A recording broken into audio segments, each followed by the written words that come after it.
Hello, and thank you for tuning in to Town Meeting Television. This is our ongoing election coverage for General Election 2024, ahead of the election on Tuesday, November 5th. Tonight, I am joined by a state representative. Sure.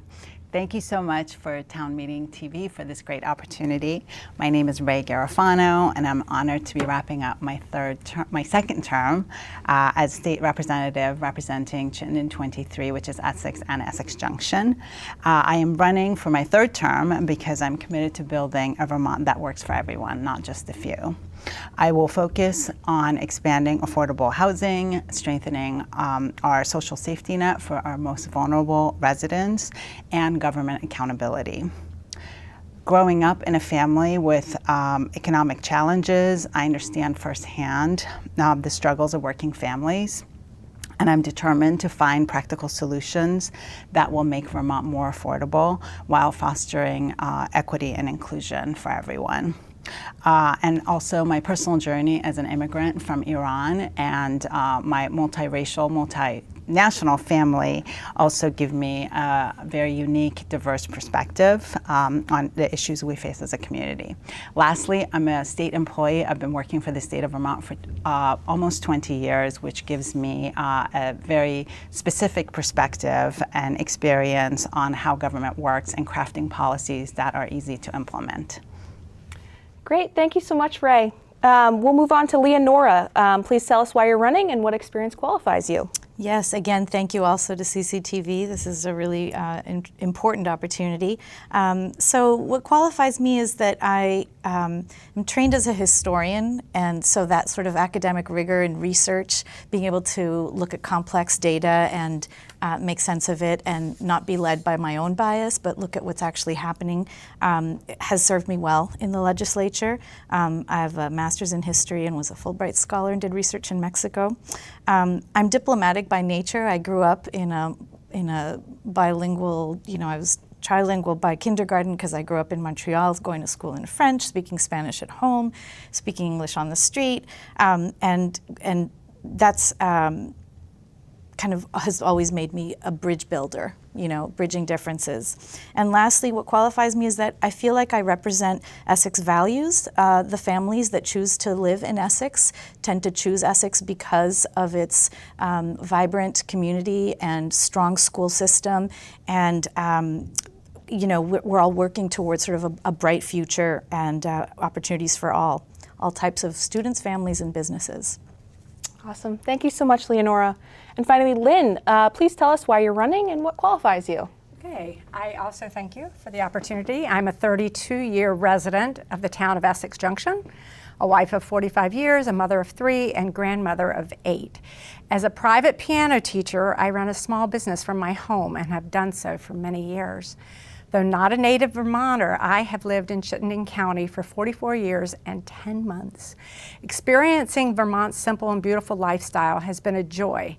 However, I see our lifestyle being whittled away by special interest groups, as well as a general disrespect for law and order. Our current legislature has turned a deaf ear to our pleas for less tax burden, as well as finding the core reason for our prohibitive cost of living. It is for these reasons I'm running for the legislature. Great. Thank you so much, Lynn. Mm-hmm. All right, we will move on to our first question, which has to do with property taxes and education. Mm-hmm. This time around, we'll start with you, Leonora. Sure. So this year, many Vermonters will see a double-digit increase in their property taxes, and nearly a third of school budgets failed on town meeting day. How will you approach education funding reform and property taxes for the coming fiscal year? Yeah, so this was a huge issue that caused a lot of hurt for a lot of households, and that is not to be ignored. And this crisis that we fell into has really made us reevaluate. The immediate actions that we took included taking general fund money to buy down by 1/3 what the original tax request was from the school districts. We don't legislate the tax burden. We are supposed to find the funds to pay for what is requested of the state. And we didn't give as much of a burden as maybe the governor wanted, because fiscal experts, including our state treasurer, told us that that would not be the wisest course of action because it would destabilize our future funding sources. So I've done a deep dig and speaking with educators, school board members, taxation experts at Public Assets Institute, I've taken the business perspective from members of the Lake Chamber, Lake Champlain Chamber, and I've spoken to constituents. Shout out to the Essex tax experts out there, amazing expertise in our constituents, which I found by canvassing. And really, my conclusion is that we are, while there may be some inefficiencies in our schools, really the story is a tax program that is completely skewed to working Vermonters that owe a mortgage. And so that's where we need to work. And so I would just say that our school district is not overspending. We are, about 69th. We are 68th out of 122 school districts, which puts us right kind of closer to the bottom half. And yet we have consistently higher than state average performances, as we can see from graphs. We are the dotted lines, and these are the state averages. That is for reading and language arts, and this is for math, the same thing. So I really want to get to the bottom of what the real issue is, and I don't think that it is spendy school districts. Thank you so much, Leonora. Now, Lynn, same question for you on property taxes and education. Okay. The Vermont Constitution requires equality of opportunity across the state, not equity of outcomes. The legislature has concocted an erroneous plan to create equity for all. Equity at this level is unachievable, especially when it requires more money than the taxpayers are able to pay. Our school budgets are going up and our school enrollments are going down. Our staff and student ratios are 1 to 4, the highest in the country. We pay more than $27,000 a year per student. If our scores were the highest in the nation, that might be acceptable. New Hampshire ranks higher and educates for half the money. The newly formed Commission on the Future of Public Education is well staffed by those who have no interest in reducing the costs of public education. In fact, the chair of the Commission on Open Mic stated she had no idea what problem they were trying to solve. Really? Commissions and funded studies are only a deflection to make taxpayers think the problem is being addressed. Based on the statement by the chair, I highly doubt there will be any notable changes coming from this commission. As legislators, we need to tackle the problem and keep it simple. Great. Thank you so much, Lynn. And we'll wrap this question up on property taxes and education with Ray. Thank you, Emily. I want to echo my district mate and say that we all acknowledge that what a difficult challenge this has been for Vermonters to bear, especially this year. Unfortunately, we had many things that aligned at the same time that caused some of these problems, really high healthcare costs, the loss of COVID money, and increased needs in our schools. I think that as a state, we need to acknowledge what we're doing in our schools and where that money's coming from. We all know that property taxes are supposed to fund education, but we also have seen since COVID a really high dollar amount of for mental health services and behavioral support services in schools. So how can we draw down federal dollars to pay for those services out of the medical budget, not out of the education budget? We also this last year passed a bill. In addition to buying down the rate slightly to help Vermonters, we passed a bill for Board of Cooperative Educational Services, which in short is BOCES, and that allows school districts to kind of come together and share some services, so it will have some efficiencies. But I do agree with my district mate that we don't have a lot of efficiencies to cut anymore. The needs are there. We need to educate our kids, and I think that our school district, as well as others in the state, are ready for difficult discussions. We need to work on, larger schools, fewer schools, and smaller school districts and fewer school districts. But I am very committed to an equitable education for all kids. So I think equity should be the center of all the conversations. Great. Thank you all very much. I know that that's a lot to fit into a 90-second answer of property taxes and education reform. So I appreciate you all for doing your best with that. We tried. Yes. Okay, question number 3 has to do with housing. So this past session, Democrats and progressives in the House proposed spending an additional $100 million per year for 10 years on publicly subsidized affordable housing. This level of investment was not passed in the Senate. Would you support this level of public investment in housing if you are either elected or reelected? And we'll start with Lynn. Okay. My question is it the state's responsibility to subsidize housing? Does it require more taxes to fund the additional $100 million per year? If so, I would not vote for that. A free market economy is an economic system where the production and distribution of goods and services is determined by supply and demand rather than government regulation. In a free market economy, businesses and individuals have more economic freedom and choice. Foundationally, if we allow a free market economy to thrive, no subsidies will be needed. I also believe if we loosen regulations on the building industry, we'd make some significant steps in solving the current housing crisis. Regulations are intended to protect the rights of buyers, sellers, landlords, and tenants, and to maintain the integrity of the real estate market. However, some regulations can be burdensome without offering measurable public benefits. Some of the effects of overregulation include increased housing costs. Regulations can add to the cost of building a home, with the National Association of Home Builders estimating that regulations account for nearly 25% of the cost of a single-family home. Reduced housing supply. Regulations can limit the amount of housing that can be built. Reduced affordability. Regulations can make housing less affordable for buyers and renters, and prolong construction times. Regulations can delay the completion of new construction and rehabilitation. Do these negative effects sound familiar? Maybe we've overregulated the market. Thank you very much, Lynn. We'll move back to Ray, and the same question for you on housing. Thank you, Emily.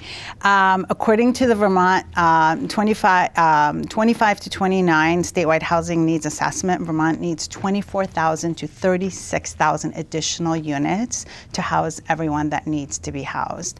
I think that there is a role here for the government, because private developers will not develop certain type of housing for certain populations. Our disabled folks, older Vermonters that don't have regular income or have very little fixed income. Developers are not meeting the needs of those people, and the most vulnerable Vermonters are being left behind out of the free market economy. I think we owe it to our neighbors and our residents of our community to be sure to make sure that they have the basic human right of housing, a roof over their head. But we also need to be creative. We need to work with private developers, work with employers, large employers in Vermont, to maybe have them think about some subsidized housing for workforce.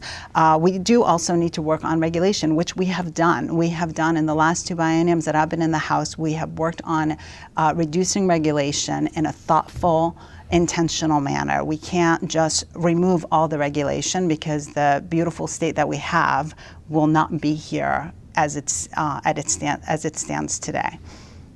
Great, thank you so much. And finally, for this question on housing, we'll go to Leonora. Yeah, so thank you. I do support a state role. I'm not dogmatic, and I live in the real world where we know that the market forces right now all over the country are driving up costs for building and labor. We don't have the workforce required to run our state, and we can't increase that workforce without being able to house it. So if we don't collaborate and come together with a state effort in conjunction with deregulation and encouraging building, we will never get out of this crisis. So I support what, all kinds of housing. Another Essex leader in our state is Maura Collins, and she's kind of one of our state housing gurus, and she just, her mantra is we need all types of housing.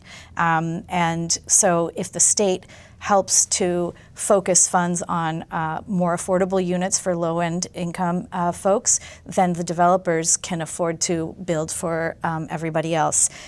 Essex actually has some really ingenious developers that are trying to collaborate, as Ray said, with companies like OnLogic and the Innet Essex and Beta Technologies to coordinate housing management through our affordable housing management companies and nonprofits with employer-based housing. Now, we've got to work out the details, but in general, we will help to solve our housing crisis, our workforce crisis, and our transportation crisis if we build where there is already infrastructure. Great. Thank you all very much. We'll now move to a related question, which is emergency shelter. And we'll start this question with Ray. So Vermont reported 3,295 people experiencing homelessness in 2023, up from 1,110 in 2020. This year, the state is rolling back its pandemic-era emergency shelter capacity across the state, pushing hundreds more Vermonters onto the streets. How will you approach the need for emergency shelter in the coming session, and how should the state pay for it? Sure.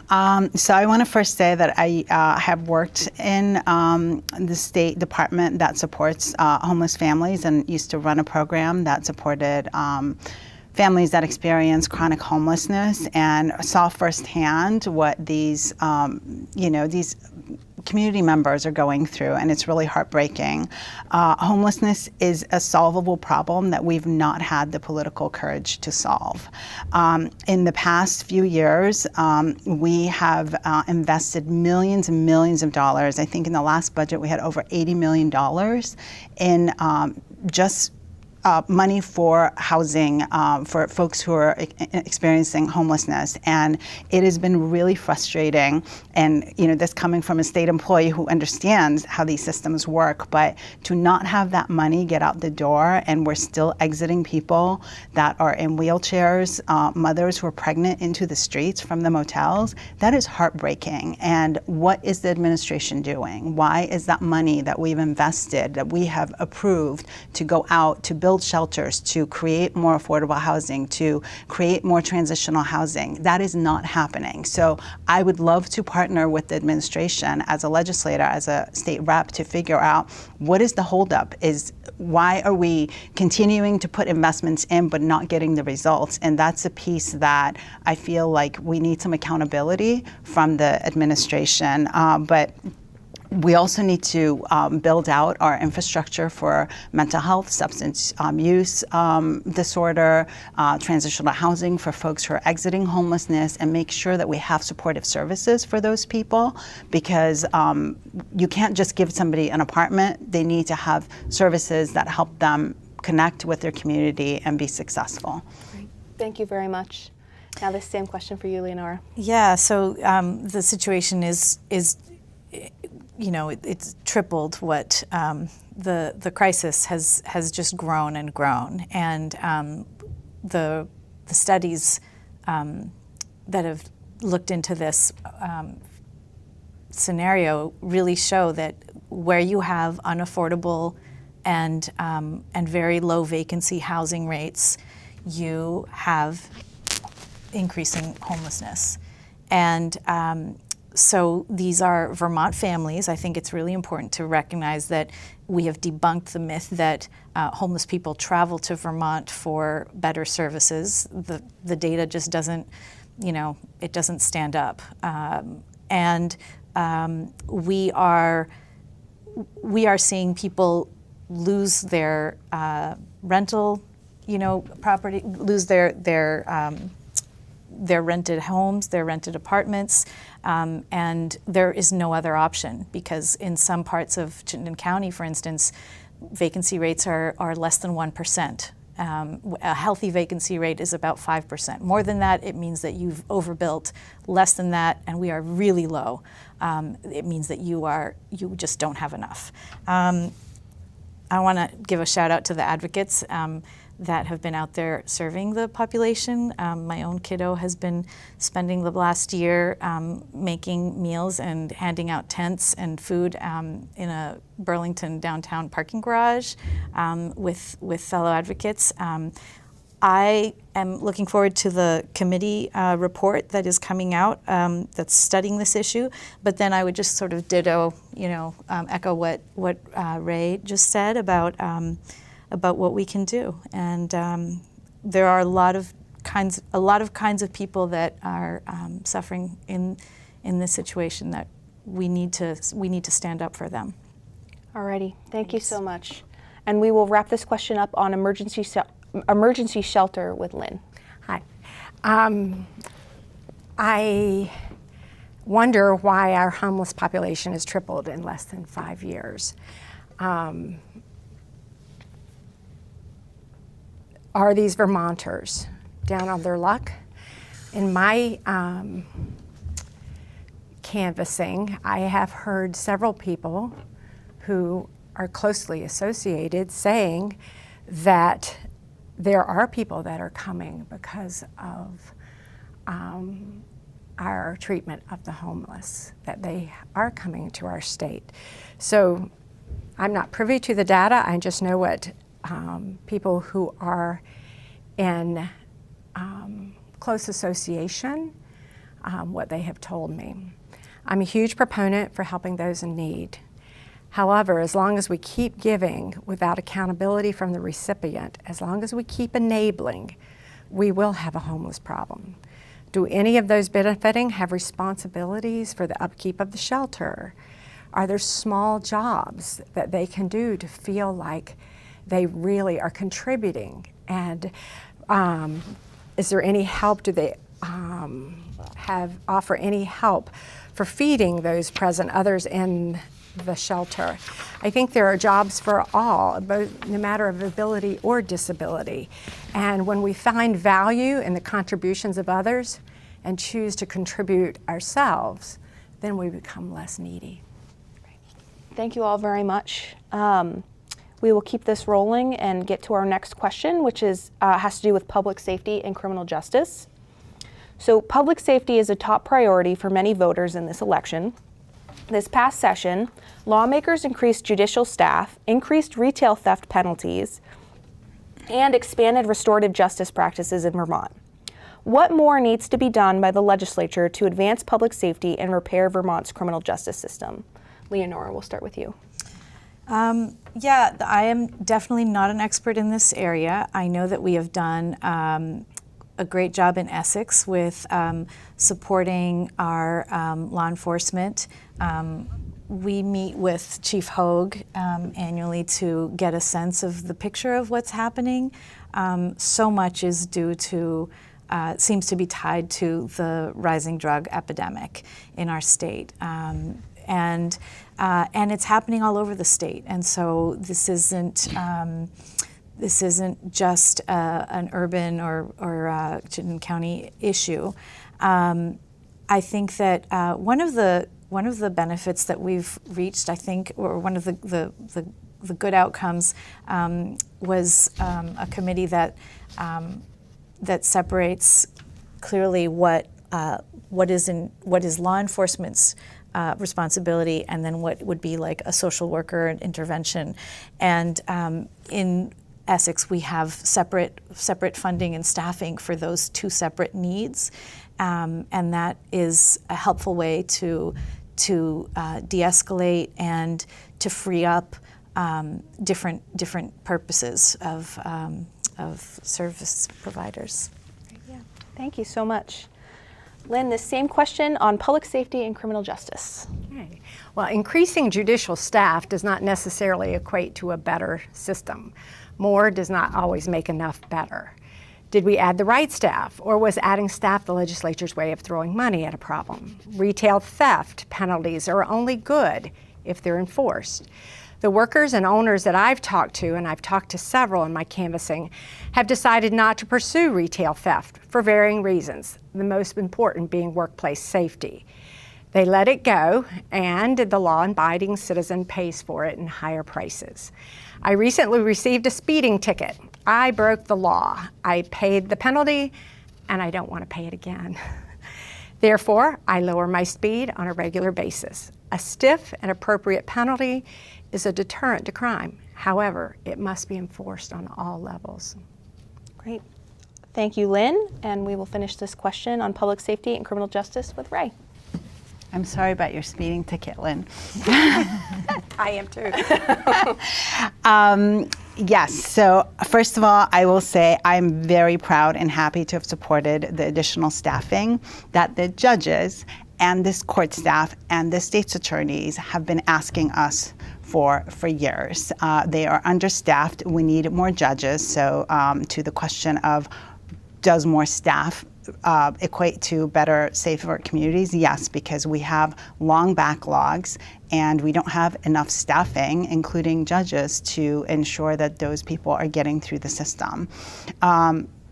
So I'm happy we're doing that. I think the judges haven't come online yet. I think the names have been sent to the governor from the last round of interviews, but he's not appointed judges yet. But we also need to increase supportive services that really help the root cause of a lot of these problems, which, as Leonora mentioned, a lot of these problems stem from substance use disorder. We need to be investing more in treatment options and supportive services that help wrap these folks around services that will support them to away from these behaviors. And then we also currently, right now, we don't have a statewide restorative justice system. Each county and each region does their own thing. So I think we need to move towards something that's statewide so we can better address the crimes that don't need to be in courts to reduce their burden. Thank you so much. And we will move on to, we actually have a phone call from the public. So we're going to stop our pre-made questions here, and we will do the same kind of system as we've done in the past. Yep, they're there. Okay. So I'm going to pick up. We'll get their question, and then we will start with Lynn. Hi, caller. You are on the air on Town Meeting TV. Could you please state your name, where you're from, and then please say your question to all three candidates.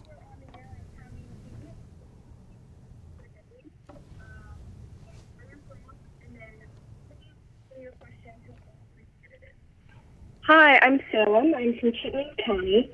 Could each of the candidates please state their belief on sexual orientation being a protected class in schools and workplaces? Thank you so much for calling.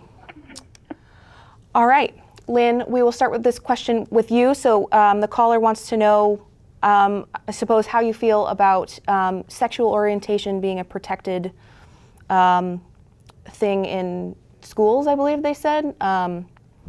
Just in general, I suppose. Try your best with this. Okay. I'm not totally prepared for this one. I believe we should treat all people equally. And I think bottom line is that would be my statement. It was that all need to be treated equally. Okay, thank you.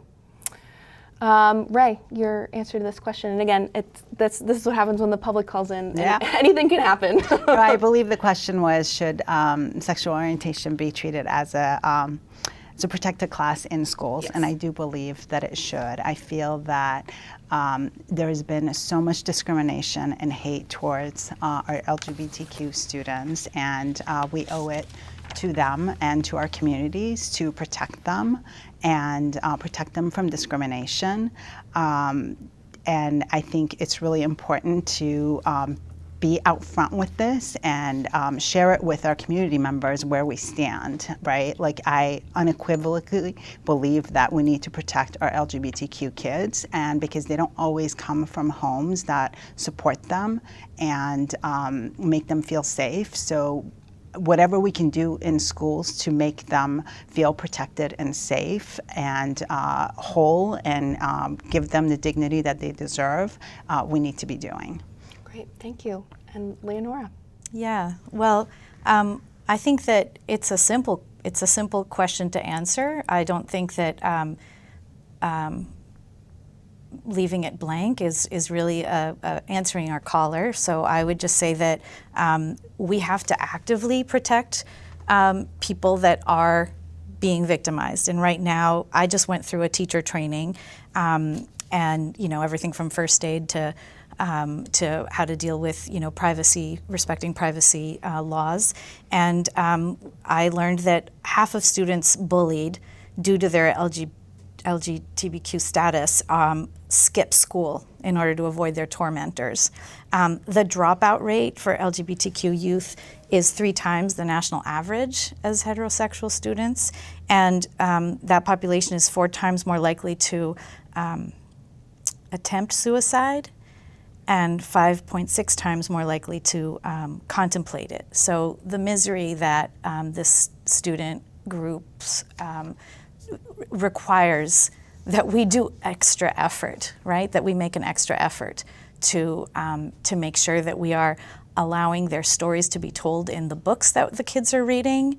There was an effort in our school district to ban, to stop teachers from teaching books about queer kids, and it's a fact of life that our world is diverse, and just as we have understood that we have structures in place that have kept a lot of people excluded from our markets and our banking and our housing, we have to protect kids who have not had a voice in school or in politics. Wonderful, thank you. And I just want to thank our the caller for contacting us with a question for our candidates. And speaking of callers, we have another one. Wow. Before we pick up this phone call, I do just want to remind folks who happen to be watching that you can call in at 802-862-3966 if you have a question for the candidates. That was something I forgot to say in the beginning, so I'm glad people know to do it anyways. Okay, so we will see what the next question is. Oh, yeah, there we go. Hi caller, you are on the air at Town Meeting TV. Could you please state your name, where you're from, and then your question directed to all 3 candidates, please? Hello, I am Charlie Smith. I'm from Essex, Vermont, and I was wondering what your opinions are about gender-affirming care and the policies surrounding it. Wonderful, thank you so much for calling. Okay, so we're going to start this question with Ray, and which is, what are your opinions on gender-affirming care in the state of Vermont? Sure, thanks, Emily. I have a 14-year-old that just entered high school, and I would support my child no matter what their gender was, what their sexual orientation was, and I believe that kids, we don't give kids enough credit. I deal with this a lot with, I work with a couple of advocacy groups that support kids in Vermont who are either DCF involved or need extra support. And we don't often give our young people autonomy and believe that they know what they know. And I do believe that we need to do that. So specifically to gender-affirming care, I believe that we need to leave that between a physician, a family, and the child. And that's something that we need to be supported by the right mental health professional, by the right medical professional, and with the support of the family and the child. But we need to believe that child when they say that they have feelings that they may not be in the right body that they were born into. And I think we need to respect the child and the family for being able to explore that with the right support, medical and mental health related. Okay, thank you. Leonora, your opinions on gender-affirming care in Vermont? I think number one, it is what we're calling it, is it's gender-affirming care, and so it can be a whole gamut of everything from mental health consultations, group, participating in support groups and opportunities to explore and find joy and unity, and it could be a book club, and it can also be gender-affirming healthcare. So I have so many dear friends in my life, family that have transitioned or are somewhere on the path. I have a non-binary child that has totally blossomed since coming out to us, and it's really important to me that our state maintain the spirit of tolerance that brought us here, and that so many Vermonters affirmed. For instance, when they voted resoundingly for the right to reproductive freedom for our constitutional amendment. Great, thank you. And finally, this question on gender-affirming care for Lynn. I have to respectfully disagree. I believe that we protect our children as parents, and even though we support them, it is against the law to use controlled substances until you're 18 or 21. And I think that that's an adult decision to make. And I would, once an adult, that decision can be made, but up until that point, I believe that the gender-affirming care that we've seen be negated in Europe so strongly needs to be relooked at here. Okay, thank you all, and thank you to our caller. We do have another caller on the line, so we are going to go to that question. And who started that? You started that question. Okay. Alrighty, let's do it. Hi, caller. Could you turn your television down and then state your name, where you're from, and say your question directed to all three candidates, please? Sure thing. My name is Leonard from Essex, Vermont. My question for all three candidates is I'd like to have them state their viewpoint on women's reproductive rights, specifically abortion, and I would like to hear what Lynn has to say first, please. Okay, thank you, caller. So unfortunately, I'm not going to start with Lynn. I'm going to keep our order here. But the caller wants to know what your viewpoint is on women's reproductive rights, specifically abortion in the state of Vermont. Leonora. Well, it was one of the biggest honors to be able to canvass and campaign on both the proposition to eliminate all the caveats that our Constitution originally contained about slavery. So we eliminated that, and then we added an amendment, which was to add reproductive rights and in our Constitution. And when the governor and the then Secretary of State signed that in the well of the Capitol, it was really emotional. All of the a lot of reps brought their young daughters to the state capitol that day to see this historic action, and I am 100% behind a woman's right to choose, and abortion in just to debunk that there are a lot of myths about that you can do a 9-month abortion. That is absolutely not true. I've spoken with there are only a few doctors at UVM that actually can perform an abortion in the later term, and it is only in the case of severe risks. Okay, thank you. Thank you. Lynn, this question for you on reproductive rights. Well, it is enshrined in the Vermont Constitution, so I have not made a huge issue of it in this campaign. However, my personal beliefs are that I do not believe in abortion. I believe that that baby has the right to life, and I would be a strong proponent of that. However, Vermont has chosen to have abortion rights in the Constitution, so I have not made a huge issue of it in this campaign. Okay, thank you. And finally, Ray, this question on women's reproductive rights.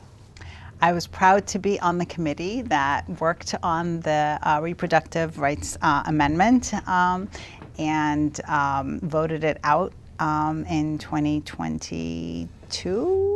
I don't remember now.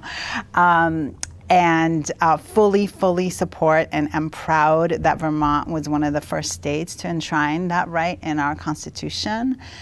We've seen that this issue has moved our nation as a whole, and a lot of other states are moving towards doing that in light of what has happened in our Supreme Court, unfortunately. So I am just really honored to be living in a state where we acknowledge the woman's rights to choose, which I will say does not negate a woman's right to have a child. Mm-hmm. I think those two things are very separate, and everyone should have the option of doing whichever is right for them. Great, thank you all, and thanks for sticking with those calls. We are getting towards the end here. We have a couple of minutes left. So what I'm going to do is I'm going to move on to the question about immigration, which is Vermont's population of immigrants, migrants, refugees, and asylees is growing. How can the state better support newcomers and meet language access needs? And we will start with Lynn. I support legal immigration. However, fast-tracking some while making it difficult for others is not acceptable. I just learned of an immigrant coming from a South American country who has been stonewalled at every turn, despite completing all necessary forms and following all the rules. It took months for this person to acquire a green card. This person has seen others push through a system while personally being held back for not dotting an I or crossing a T. We should support those seeking citizenship, seeking employment, and planning on making Vermont their home. We have no obligation to those here illegally or those who have been here and have made no steps toward becoming productive citizens. Those coming as immigrants need to become English language learners. I believe those classes, whether for children through the public school or for adults through any number of means, should be a huge priority in our immigration system. I'm not exactly sure what that would look like, but in my opinion, local control and local access would be necessary. Thank you. Ray? Sure. As I mentioned in my opening, I am an immigrant. I immigrated 40 years ago. Was not easy to do, and actually lived as an undocumented immigrant in this country for a time. And I know firsthand what that feels like, to look over your shoulder and be fearful. I was a contributing member of society while I was undocumented. I paid my taxes, I had a job, I went to school, and I was in a community that supported me, luckily. Unfortunately, we are at times in our nation that folks in the situation I found myself in aren't always supported. I'm proud to say that in Vermont, we passed Act 76, which is our early childhood education bill. And one of the things we did in that bill is that we extended childcare financial assistance to children with citizenship status that currently excludes them, which is huge. We also need to acknowledge that immigration leads to more innovation, better educated workforce, higher overall economic productivity, and in a state where we are the second oldest state in the country, we need immigrants. We need young families that want to come here and work here and live here and send their kids to school, and we need to support them. Again, going back to supportive services, we need to have an infrastructure in place and invest in those infrastructures so we can support them in working and living and thriving in our communities. Thank you. And Leonora? Yeah, so this is a subject dear to my heart. I've worked collaboratively with a lot of advocacy groups and with our executive and managed to get a bill passed through Senate, House, and get signed by our governor.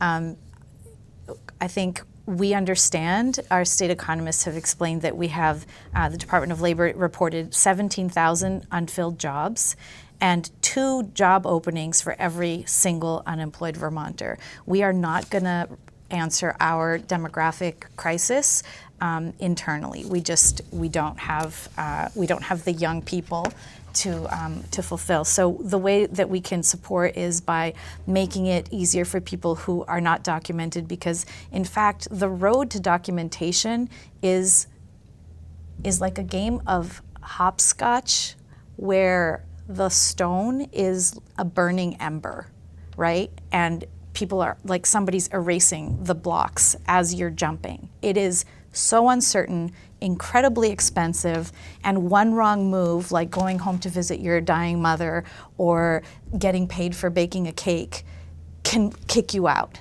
right? Sending the forms, but then they claim that they didn't get them. That can take you right out of the game. So federally, we have a completely broken system.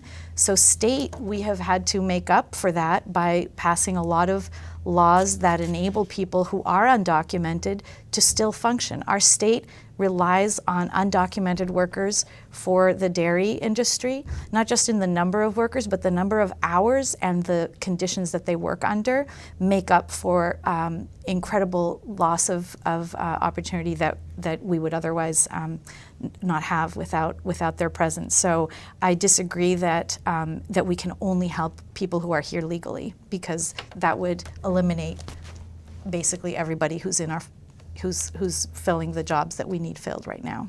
Okay, thank you all. So unfortunately, we have some questions we didn't get to, including the lightning round, which is always fun. But I want to give enough time for everybody to Ice cream question. I know. Can we do the ice cream question? Totally not controversial. Maybe. So you know what? That I was going to do the ice cream question, because I'm like, let's end on a fun note before we do our closing statements. So Ray, what's your favorite ice cream in Vermont? Sweet Scoops in Essex Town chocolate fudge brownie every Okay. time. Shout out to Matt. So shout out to Ben & Jerry's, that are a Vermont institution and that have had a Milk with Dignity contract with their dairy farms, where they pay a premium to their farmers so that the workers are working under fair conditions all over New England. Okay, thank you. Lynn? Maple Creamy, the Cupboard in Jeffersonville, or the Shelburne Country Store. Hard ice cream available in the grocery store, Wilcox Dairy. Okay, now I want some ice cream, so it's a good thing we're almost done. Yes. Okay, so we'll do some 30-second closing comments here, and then I'll wrap us up, and we'll start with Ray. Great. Thank you again, Emily, and the other candidates for this opportunity and a great conversation. I would like to tell the residents in my district that a vote for me would support values such as equitable, free, high-quality public education for all, access to affordable, high-quality childcare, and support for our most vulnerable Vermonters, and strengthening our middle class. I am excited to return to Montpelier in January to continue to work on behalf of on those issues on behalf of all Vermonters. Thank you again. Thank you. Leonora? Yes, thank you again for this opportunity, and thank you to our callers and to the people that care so much and are engaged in our process. I'm in it because our democracy is worth it. This is a very, very challenging job to take on, and the hours are long and the pay is very low, but it is absolutely worth it, and I encourage you to use your voice, get in touch with your candidates. I have learned so much from you, and appreciate everybody who's emailed and has engaged with us at the doors. And if you vote for me, I will continue to serve you, and I will always center your humanity, and look forward to collaborating with people of all our parties in this wonderful state that we live in.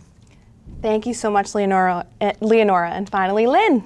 Again, want to thank you for the opportunity. It is difficult to sum up our thoughts in 90 seconds or less, but it was a good exercise. I do believe that our constitutional republic is worth our time and effort. And Vermont, as being part of that constitutional republic of the United States, is very much worth my energies. And I would be in the legislature fighting very hard to make Vermont affordable. And to all the voters, make your voice heard and vote. Wonderful. Well, thank you all again. You have just heard from Ray Garofano, Leonora Dodge, and Lynn Smith, who are running for the State Representative Chittenden 23 seat. Like was just mentioned, the election is on Tuesday, November 5th. Polls are open 7 to 7. If you are registered to vote in Vermont, you should have already received your absentee ballot in the mail. If you haven't, I would check out the Secretary of State's website to see what's going on there to make sure you're actually registered to vote. You can find this forum, as well as all of our other forums that we've filmed so far and will film in the next couple of weeks, on cctv.org/general, as well as youtube.com/townmeetingtv. While you're there on YouTube, if you'd like to keep up with more local content like this election, feel free to subscribe to Town Meeting TV. And I want to thank all of our viewers for tuning in tonight on a Friday, and for all of our candidates here for joining us at Town Meeting TV. Thank you all. Again. Thank you.